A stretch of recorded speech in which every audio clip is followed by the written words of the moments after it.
Come here. Split her open. When you stab someone, they leak to death. For another Twisted. Tangent. Hello everyone and welcome back to another Twisted Tangents. My name is Tom, And I'm Bonnie. and not last week, it was earlier this week, we said that we were going to get into something rather brutal to make up for the lack of moira in the last episode for the Slender Man stabbing. If you haven't downloaded that and listened to that yet, go and check it out. Shame on you. Yeah, because it's very recent. And it's very good. It is. It's quite messed up. So, I'm going to apologise straight off the bat because this doesn't have copious amounts of murder in it. Not this episode. This is going to be... Yeah, I'm sorry. It is going to be a multi-part episode though, because there is a lot to get into. I could have just kind of skimmed over a lot of the stuff and done a single episode, but I thought, no, I'm going to do it properly, and we're going to do a few episodes. I'm not sure exactly how many episodes it's going to end up being, because I've only written this script for the first episode. So what are we talking about today, Tom? Well, today we're going all the way back to the 1400s. Good year. It was a solid year. Solid century. The inspiration for Bram Stoker's Dracula, Vlad the Impaler, Vlad the Third. Yeah, this is going to be interesting. It does get very brutal, trust me, don't worry. If you're only here for the brutality, it is coming.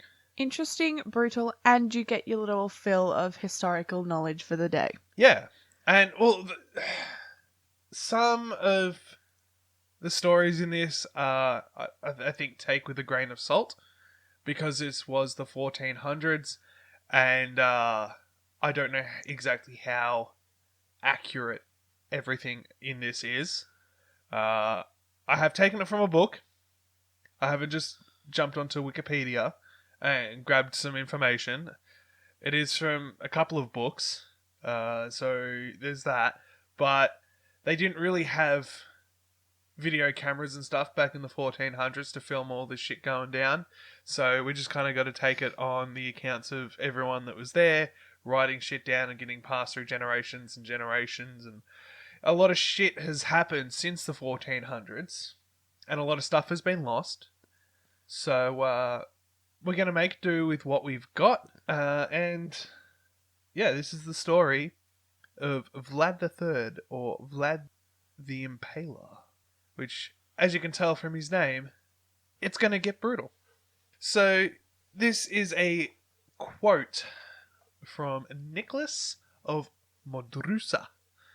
Now there's going to be some very weird names in this, and I am going to butcher a lot of these names of people and places, but I will try my best to get through it. So, Nicholas of Modrusa, a representative of the Pope in 1464, described Vlad.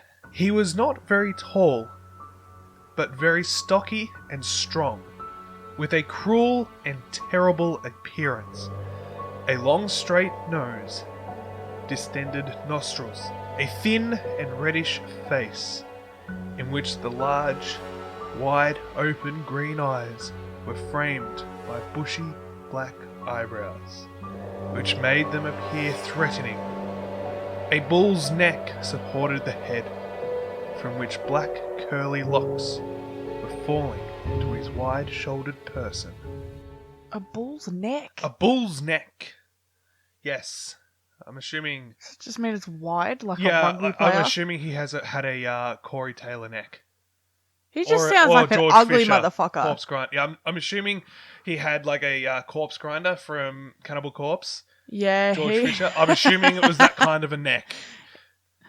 Oh, God. I can only assume a bull's neck, from which black curly locks were falling to his wide-shouldered person. Yeah, right. And they described things very differently back then. Very different to the way we do it now. Yeah. I'd probably say a short neck or a thick neck supported his head, from which his black curly hair was falling. About shoulder length. It was about shoulder length. He had wide shoulders, but I don't know how else you'd probably. But it's very different. But that gives you an idea of what Vlad the Impaler looked like. Vlad the Third looked like that. Right.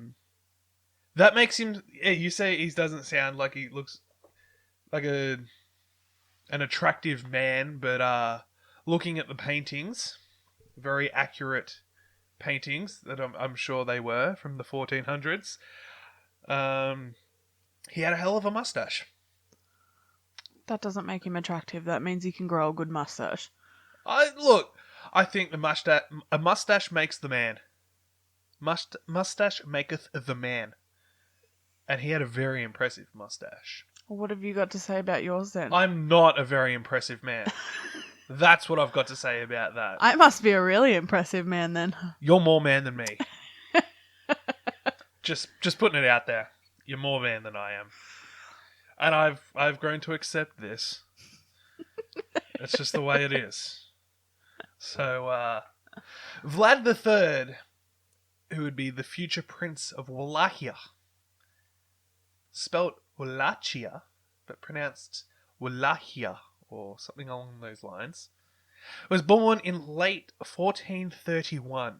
His father, Vlad the Second. This is going to get confusing. Good. Because I'm talking about Vlad the Second and Vlad the Third a lot. So it's Vlad and Vlad. The Vlads. Good thing his granddad doesn't come into it. Let's call him Vlad and Dad. Vlad and Dad. Vlad, Dad and Granddad. Yeah.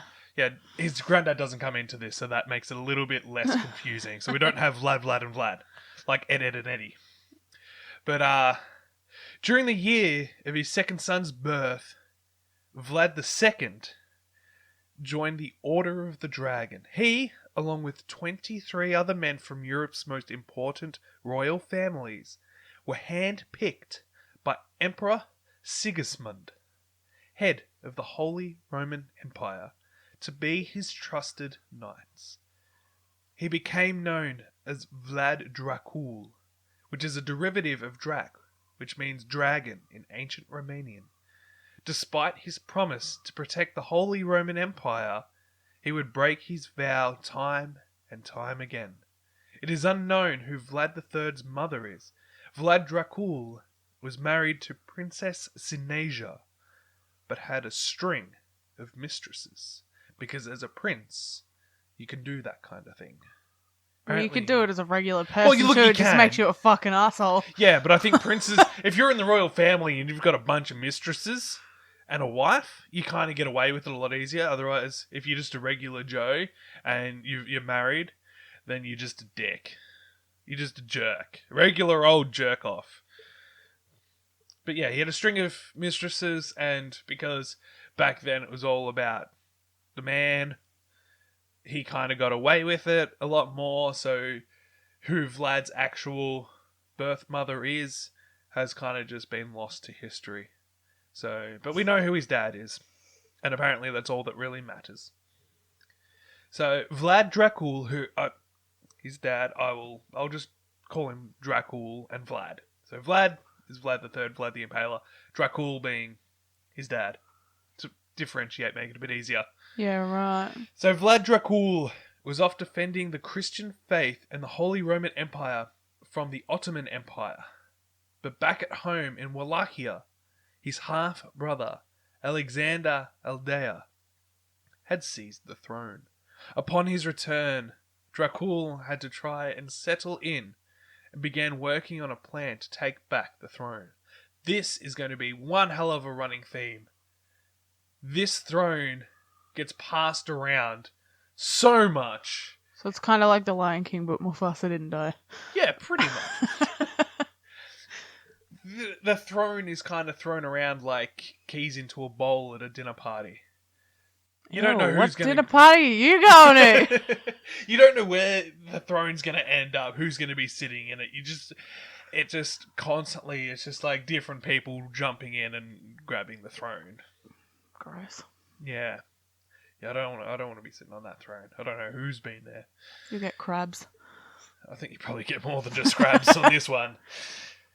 Meanwhile, little Vlad the Third, who was only 5 years old, along with his older brother, Mercia, was learning how to dress and speak like a prince, as well as trapping rabbits, shooting eagles with a slingshot, and learning how to aim a bow and arrow, as all good 5-year-olds should learn.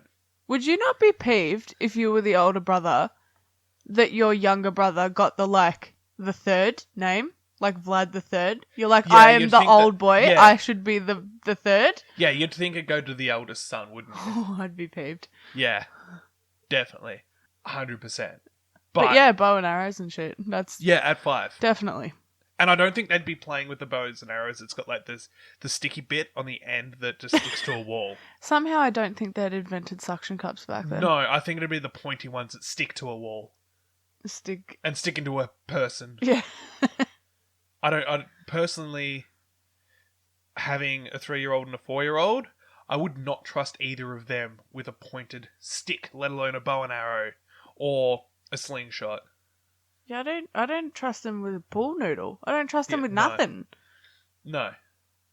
I don't trust them with anything, let alone a bow and arrow. But it was the 1400s. It was a wild old time. Shit was crazy.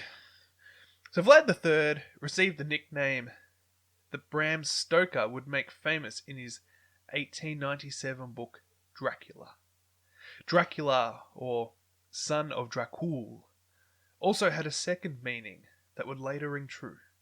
That was little devil. So that's pretty cool. Yeah. So this is where he was now known as Dracula.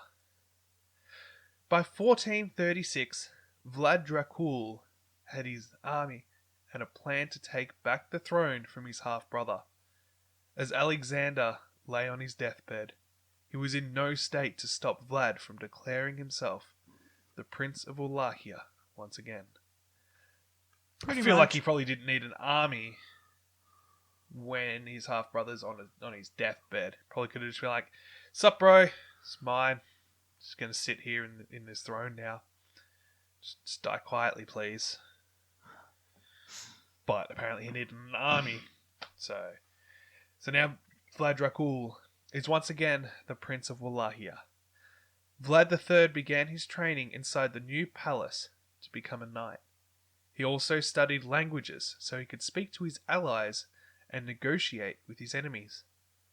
Along with this, he also learned vital skills for his time on the battlefield. He rode on horseback through the forests and mountains, learned to fight with a sword and lance. Nunchuck skills, computer hacking skills. He practiced with axes, hammers, and daggers. His most important lesson, and what shaped him into the ruthless ruler he became, was watching his father. Vlad Dracul betrayed his friends. He befriended his enemies and then betrayed them.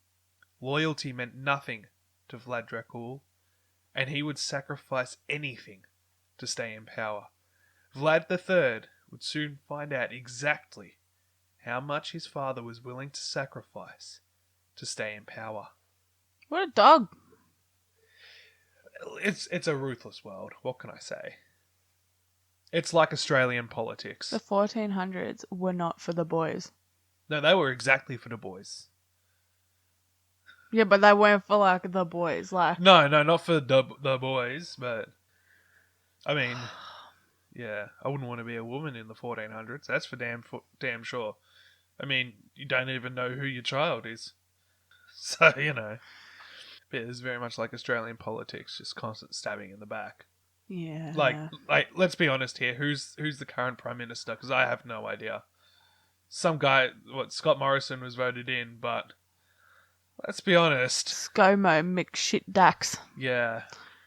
Can we honestly trust a Prime Minister who shat himself at Macca's?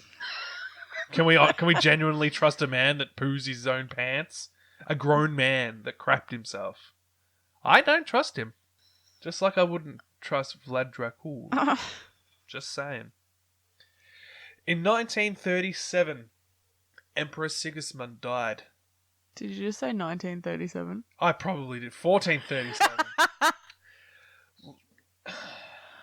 I'm tired. It's all good. Keep going. In 1437, I'm pretty sure I kept doing, as I was reading over the script, I kept saying to myself 19, just because I'm used to saying like 19 whatever Yeah. for different stuff, and now I'm going all the way back to 14. Yeah. Shh. There's some big words and stuff. It's very confusing for me. Me fail English? That's impossible. Let's try and battle through. This is going to be a long episode, isn't it? Yeah. In 1437, hey, look, at least it's not saying Mississippia. Yeah, that was funny.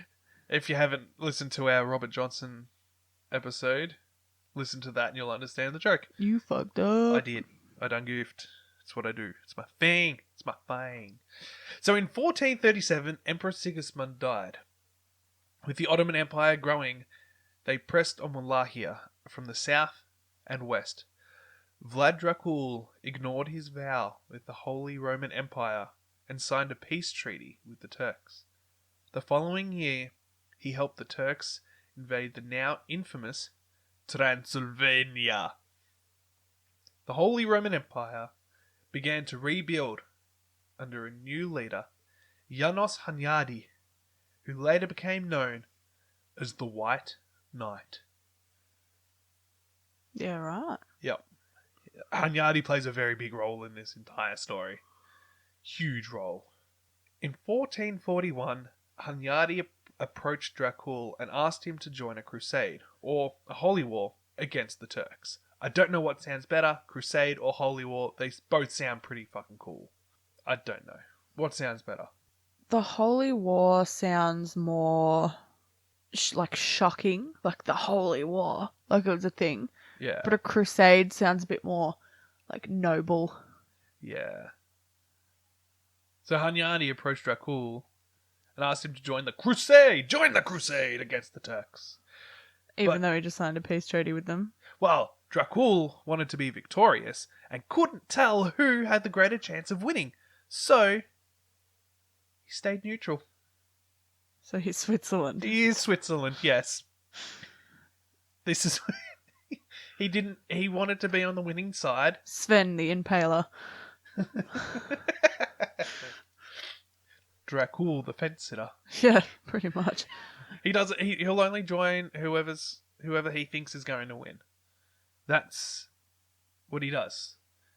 And also will be his downfall. You don't fence sit. You choose a side. Whether they're going to win or lose, you join a damn side. Don't sit on the fence.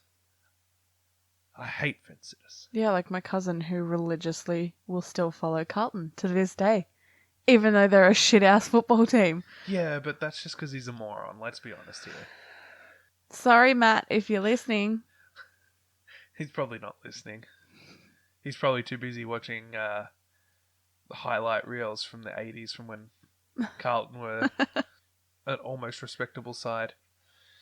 Anyway, the following year, the Turks launched another raid on Transylvania. Dracul stood back and let the Turks pass straight through Wallachia. Furious with Dracul for helping the Turks, Hunyadi fought off the attack and chased the Turks back through Wallachia, forcing Dracul out with them. That's Turks... fair. Yeah, well, he's literally going through town and he's like, actually, Dracul, you can fuck off as well. You dogged us. You've made your Turkish bed, now you can lie in it. Yeah.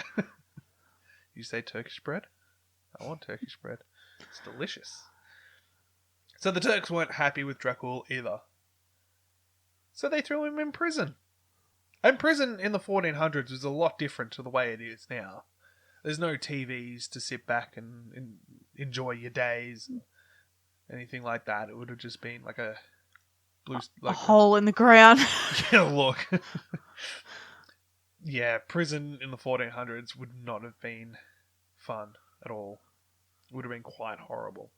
But it was while he was in prison that he made a deal that would change his son's life forever. Was it with the devil so he could be the best blues musician? How did you know? He sold his soul to the devil to play the blues. The Turks agreed to return Dracul to the throne in return for a number of things. First, Dracul would never go to war against them. Second, he agreed to pay them a sum of money each year. Thirdly, he offered to send young Wallachian men to the Turks to be converted to Islam and trained as soldiers. I thought you were going to say something else then. Converted to what? Like, not converted, just send them young men for, you know, Oh, just whatever. For some funsies. For some pleasure. Look, I don't know anything about Islam, maybe. I don't know. Maybe that's what that actually meant. Train them as soldiers of the dick.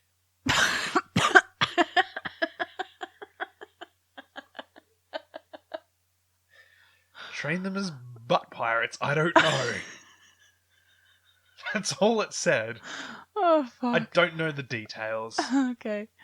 But Dracul more than likely never actually intended to stay true to his word on any of these promises because he was a dick and just lied to everyone. But his final promise was one that he could not back out of. He agreed to give up his son Vlad III and his younger brother Radu as hostages to the Turks. Vlad III was around 12 or 13 at this stage. Why? So he could get out of prison. Prison was shit. Yeah, but why? What the fuck do they want him for? That doesn't even make sense. They just want something that's his. Well, maybe. Why didn't they take the old one? Because they don't want him. He's too old. That's shit house. No, well, this is so then, they've got his two youngest sons and they can use them as bargaining. Collateral. Yeah, collateral, bargaining, It comes into it later on. Okay. It makes sense. So, Okay. In the middle of 1443, Dracul was returned to the throne, while his sons were taken a couple of 100 miles away to the heart of the Ottoman Empire, Adrianople. Every time you say Ottoman, I just think of the fucking footstools. It's all I think about. My brain is fried. Clearly. You're going to have to get that out of your head. Because I'm going to say Ottoman a number of times. It's kind of a giant war against the Ottoman Empire. So it's going to come I just up a picture lot. like footstools fighting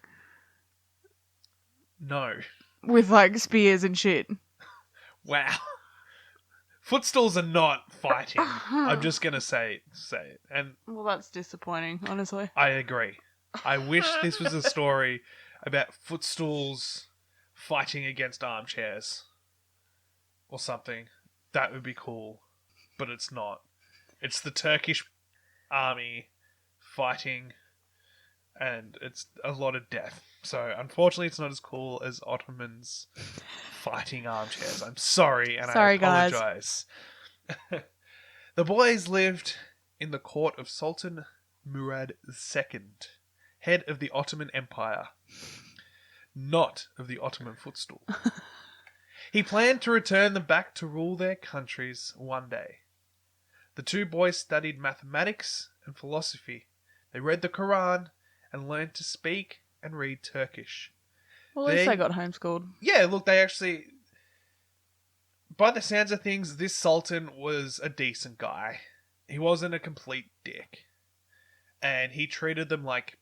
Because they're the sons of a prince.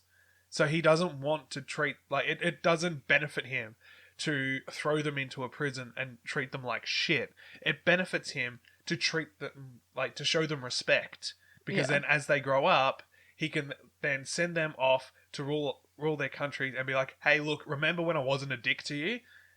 I'm going to need a hand. So he's playing the long game here, and he's doing it well. But on saying that, the years spent imprisoned weren't without suffering. Vlad was very hot-tempered and would often receive a whipping after letting his anger get the better of him. Sounds good. Well, look, depends on what you're into, really. But at 12 years old, I don't know. I don't know if sex is really the first thing on your mind and being whipped at 12 years old. Maybe it is for some people. Probably not. I don't know. Then again, maybe murdering your best friend over an internet phenomenon is on your mind at 12 years old.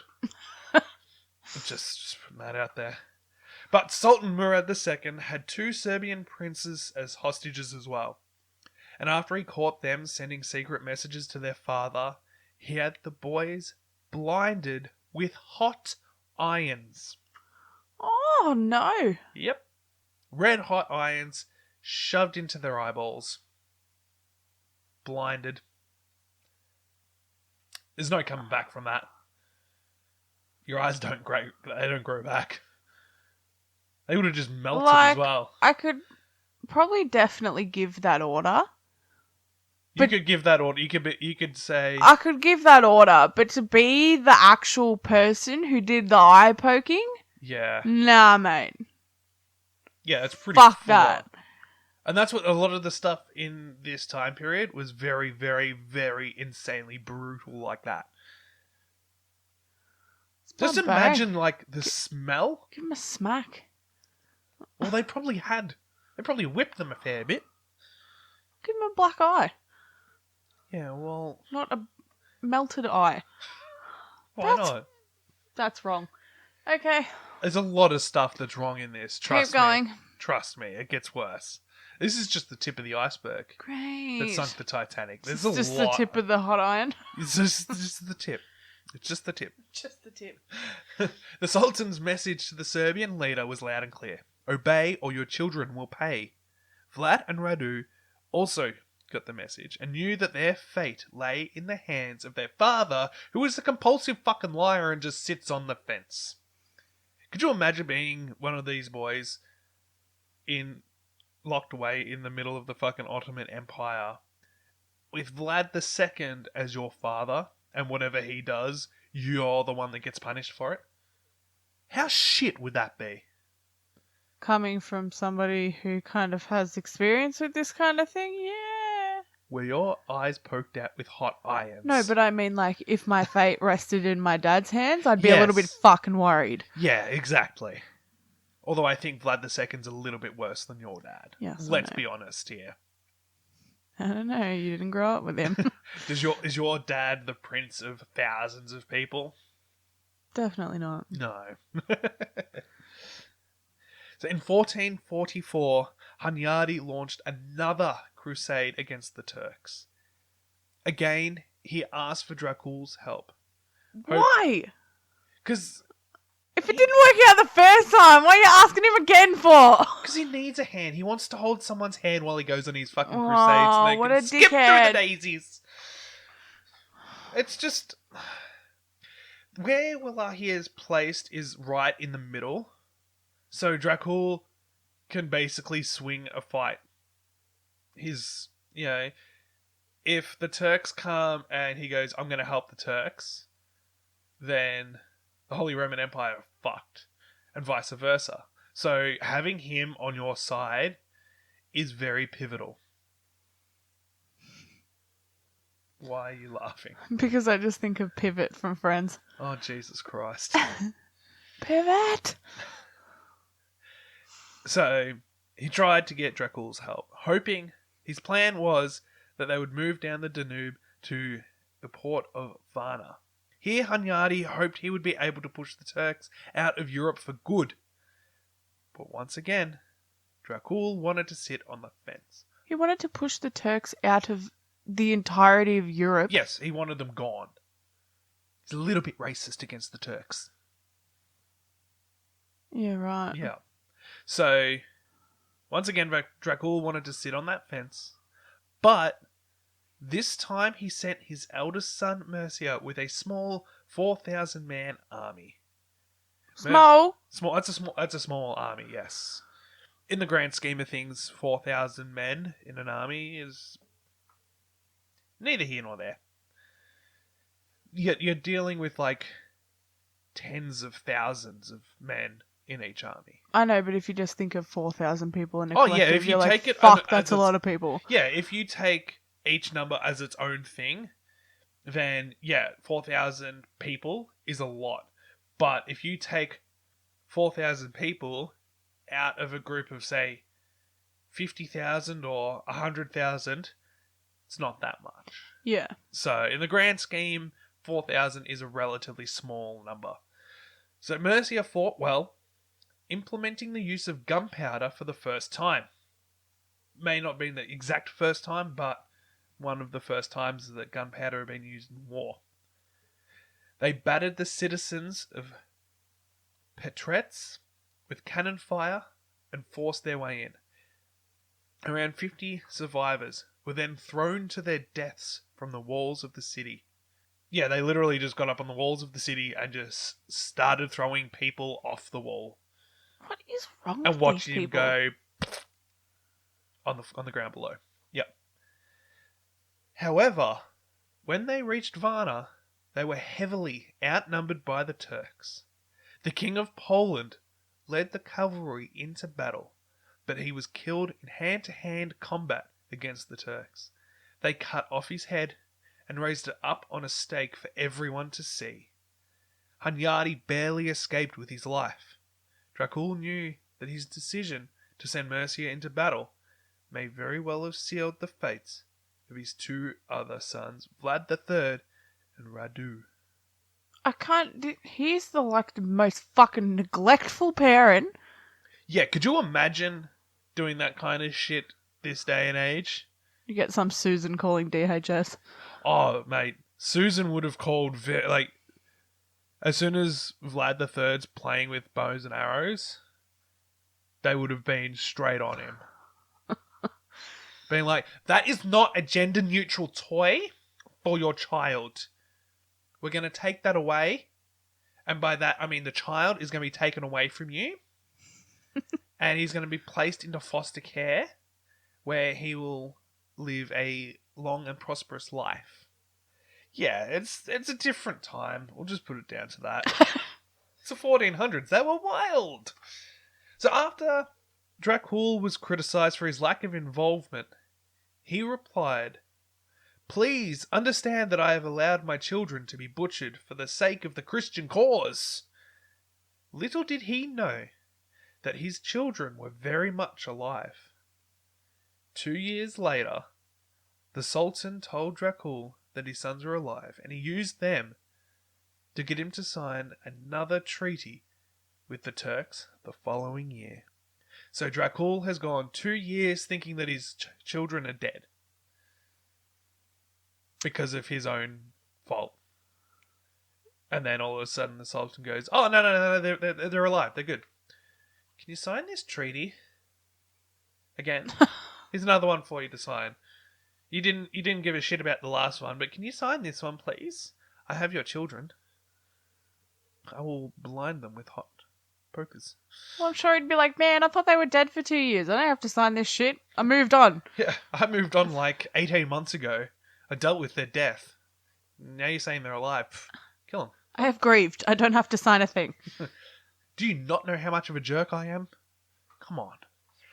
But according to legend, a noble arrived in Adrianople where Vlad the Third and Radu were being held, after riding for 5 days straight. With him, he carried a sword and the medallion that Vlad Dracul received after becoming a dragon knight. The noble told the boys that after the Battle of Varna, the relationship between Vlad Dracul and Hunyadi had fallen apart. Mercia called for Hunyadi to be tried and executed after their defeat. Hunyadi survived the accusations and went straight after Vlad and Mercia. He contacted a rival family of Vlad's, the Dynasty clan, specifically Vladislav II. With an entire army of men behind them, they marched straight towards Vlad Dracul. Vlad and Mercia closed up the city to keep the army out. However, some of Vladislav's supporters were already inside the city. They revolted and captured Mercia. After burning out his eyes with red-hot pokers, Oh, for God's sake. they buried him alive. Least he look, he didn't see it coming, to be honest. Get out. Yeah, that's fair. So he's had his eyes burnt out and then buried alive. If you want brutal, here it is. Vlad Dracul tried to escape, but was very quickly captured. After having his face sliced off, he was left to die. He was face scalped. Just let that sink in. I'm trying. Let that sink in. Imagine that. Imagine that and feeling. he died from that. And yes, he was left. So he just to die. bled out from the face. Yes. Right. After hearing this news, Sultan Murad II informed Vlad that he was no longer a prisoner. Instead, making him an officer of the Turkish army.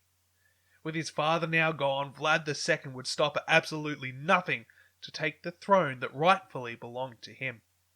Very quick mourning period here for Vlad. He's just like, oh, my older brother's dead. Oh, dad's gone. Time to take the throne. A man's got to do what a man's got to do. A man's got to do what a man does. But yes. Sometimes you just have to step the fuck up. Yeah, pretty much. And let's be honest, he grew up watching the way that Vlad II ruled, where he betrayed literally everyone. So, great role model? I don't know. But that's kind of going to, impact him a little bit in the way that he rules, because he's seen the way that his dad ruled, and then kind of goes, oh, that's what the prince does. Oh, okay. Guess I'll do that. So for 4 long years, the Turks were Vlad's prison guards. And now, they were his allies. Murad II wanted Vlad in control of Wallachia, and in September of 1448 they saw their opportunity. This is why the Sultan was nice to him, and not a complete dick. Because now he gets to go, okay, Vlad, you're going to go here, which is going to help me out. See where that comes in now? Mm-hmm. Yeah. So, Hunyadi launched yet another attack on the Turks with Vladislav II and 8,000 Wallachian soldiers. They crossed the Danube and pushed deep into Turkish territory in Serbia, looting homes and burning fields as they went. Turkish spies informed the Sultan of the coming attack, and as a result, the Turks surprised the Christian army at Kosovo Pole. I don't have any idea how to actually pronounce that. The Kosovo, I'm going to say, is fairly close. Kosovo. Kind of like Canada. Kosovo. Yeah. But Polje? Polje. Polje? I'm not saying it again, so it's okay. It is what it is.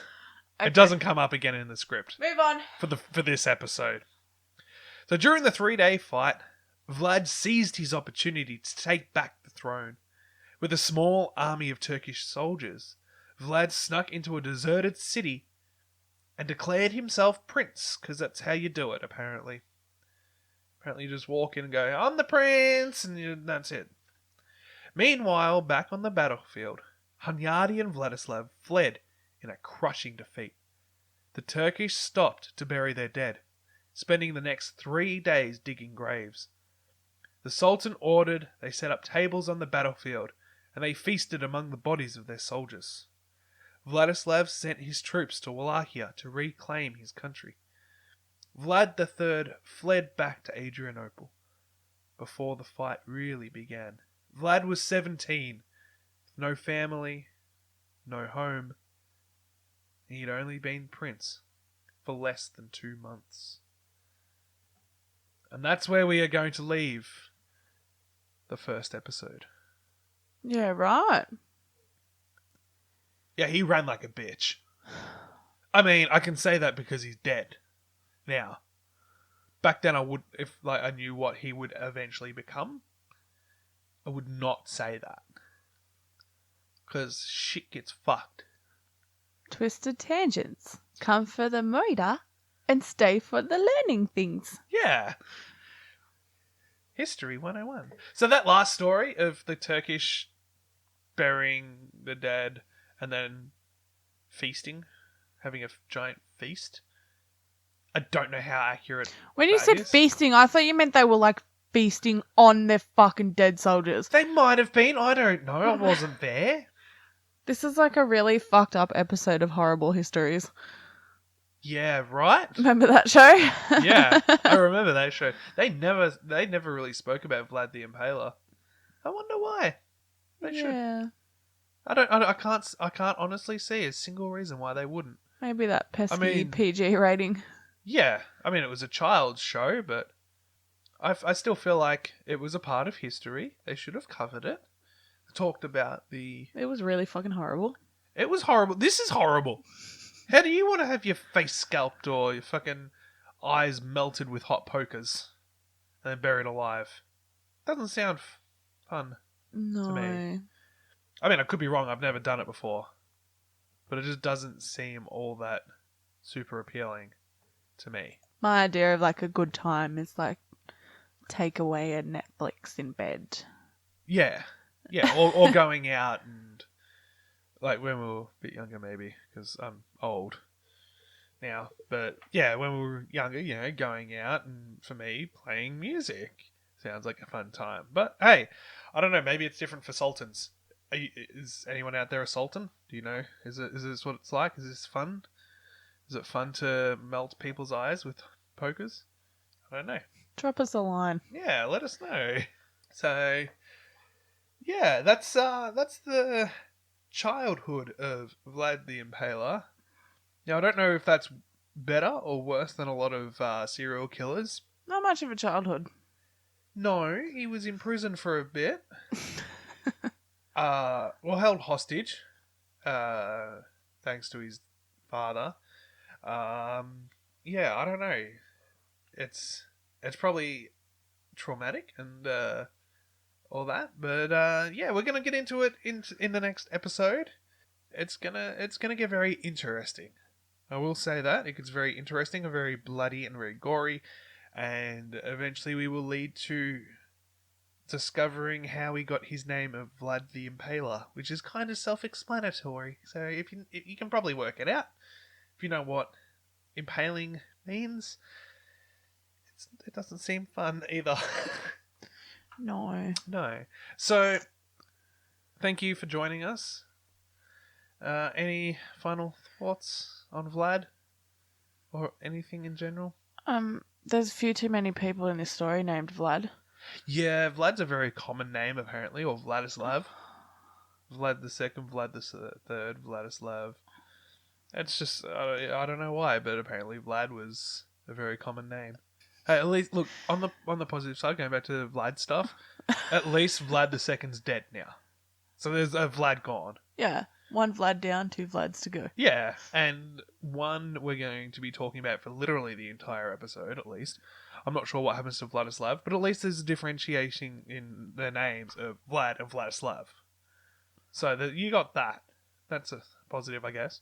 I feel like his name would be Vladislav. No, it's Vlad the Third. Yeah, but I feel it's Vladislav the Third. I don't know. I genuinely have no idea. It might be, it might not be. I don't know. Okay. It may not be shortened. It could just be Vlad. Could be Vladimir. It could be Vladimir. Yes, it very well could be. No, I'm just thinking about Putin. Yeah, I figured that would be the case. You're thinking about Putin riding a fucking bear topless? Yeah. Yeah. So, thank you for joining us. Jump over to Facebook, Instagram, Twitter, where you can find us on all three social media platforms where we will post.